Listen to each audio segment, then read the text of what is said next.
주신 말씀을 우리 함께 읽겠습니다. 주님께서 하늘 곧 주님께서 계신 곳으로부터 소돔과 고모라에 유황과 불을 소나기처럼 퍼 부으셨다. 주님께서는 그 두 성과 성 안에 사는 모든 사람과 넓은 들과 땅에 심은 채소를 다 엎어 멸하셨다. 롯의 아내는 뒤를 돌아보았으므로 소금 기둥이 되었다. 다음날 아침에 아브라함이 일찍 일어나서 주님을 모시고 서 있던 그곳에 이르러서 소돔과 고모라와 넓은 들이 있는 땅을 내려다 보니 거기에서 솟아오르는 연기가 마치 옹기가마에서 나는 연기와 같았다. 하나님은 들에 있는 성들을 멸하실 때에 아브라함을 기억하셨다. 그래서 하나님은 롯이 살던 그 성들을 재앙으로 뒤덮으실 때에 롯을 그 재앙에서 건져 주신 것이다. 롯은 소알에 사는 것이 두려워서 두 딸을 데리고 소알을 떠나 산으로 들어가서 숨어서 살았다. 롯은 두 딸들과 함께 같은 굴에서 살았다. 하루는 큰 딸이 작은 딸에게 말하였다. 우리 아버지는 늙으셨고 아무리 보아도 이 땅에는 세상 풍속대로 우리가 결혼할 남자가 없다. 그러니 우리가 아버지께 술을 대접하여 취하시게 한 뒤에 아버지 자리에 들어가서 아버지에게서 씨를 받도록 하자. 그날 밤에 두 딸은 아버지에게 술을 대접하여 취하게 한 뒤에 큰 딸이 아버지 자리에 들어가서 누웠다. 그러나 아버지는 큰 딸이 와서 누웠다가 일어난 것을 전혀 알아차리지 못하였다. 이튿날 큰 딸이 작은 딸에게 말하였다. 어젯밤에는 내가 우리 아버지와 함께 누웠다. 오늘 밤에도 우리가 아버지께 술을 대접하여 취하시게 하자. 그리고 이번에는 내가 아버지 자리에 들어가서 아버지에게서 씨를 받아라. 그래서 그날 밤에도 두 딸은 아버지에게 술을 대접하여 취하게 하였고 이번에는 작은 딸이 아버지 자리에 들어가 누웠다. 그러나 이번에도 그는 작은 딸이 와서 누웠다가 일어난 것을 전혀 알아차리지 못하였다. 롯의 두 딸이 드디어 아버지의 아이를 가지게 되었다. 큰 딸은 아들을 낳고 아기 이름을 모압이라고 하였으니 그가 바로 오늘날 모압 사람의 조상이다. 작은 딸도 아들을 낳고 아기 이름을 벤암미라고 하였으니 그가 바로 오늘날 암몬 사람의 조상이다. 아멘. 하나님의 말씀과 계획대로 물로 한때 세상을 심판하셨던 하나님은 오늘 소돔과 고모라라는 이 두 성읍을 불로 심판하셨습니다. 말씀대로, 계획대로 하나님이 그 일을 행하셨죠. 불로 행하시는 심판을 보면서 신명기와 히브리서에서 하나님을 그렇게 표현할 때가 있어요. 하나님은 소멸하시는 불이시다. 하나님은 태워 없애시는 하나님이시다. 삼키시는 불과 같이 하나님을 설명하는데 마치 그렇게 그 소돔과 고모라라는 그 죄에 가득한 성읍을 하나님은 완전히 태워 없애심으로써 하나님의 거룩함을 보여주고 계시는 것 같습니다.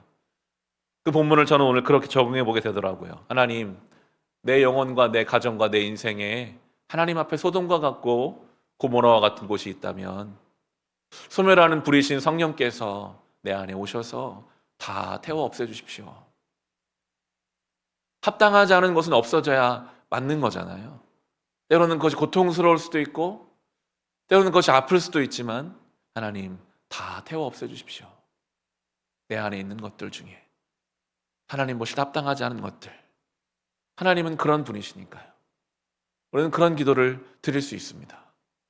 성령께서 불러오셔서 내 안에 정결케 하시는 하나님의 역사를, 이 소돔을 멸하시는 하나님의 심판을 보며 묵상해 보게 됩니다.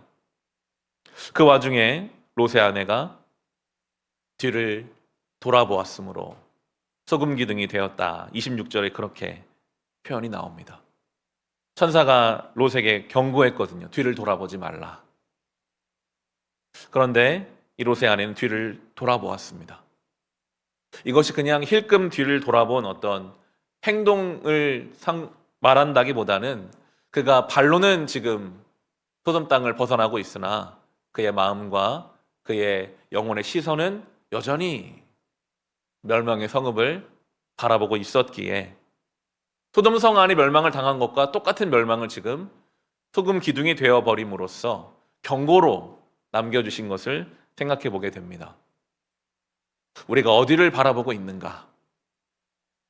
발로는 지금 다른 곳을 가는 것 같으나 시선은 계속 소돔을 바라보고 있다면 소돔성을 나온 게 아니라는 것입니다.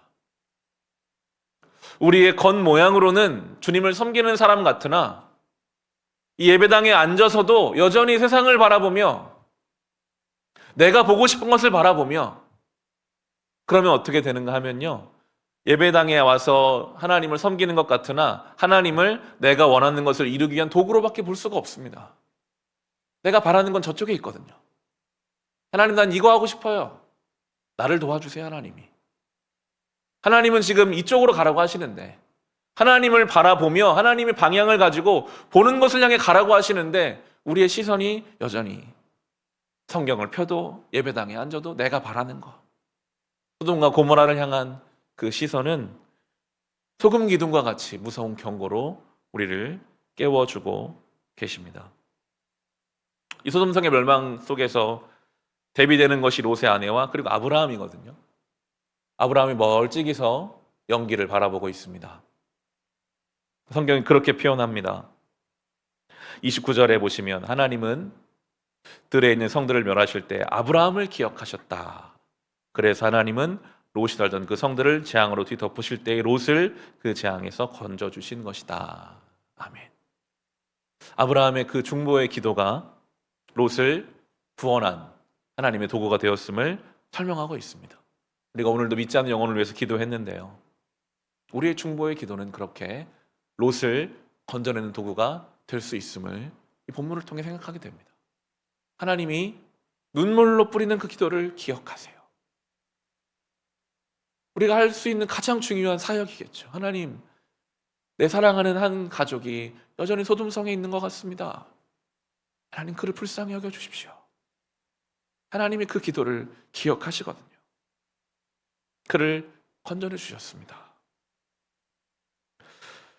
그렇게 누군가의 기도로 건져냄을 받은 그 구원의 어떤 수동성이 있는가 하면, 그리고 나서는 또 이 구원받은 롯이 해야 될 일이 또 있는 거거든요.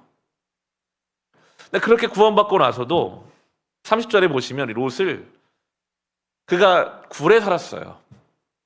먼저는 소알로 갔었는데 소알을 떠나가지고 산에 들어가가지고 숨어서 굴에 살았어요. 30절에 보시면 롯은 소알에 사는 것이 두려워서 두 딸을 데리고 소알을 떠나 산으로 들어가 숨어 살았다. 롯은 두 딸과 함께 같은 굴에서 살았다 합니다. 저는 그렇게 좀 묵상이 되더라고요.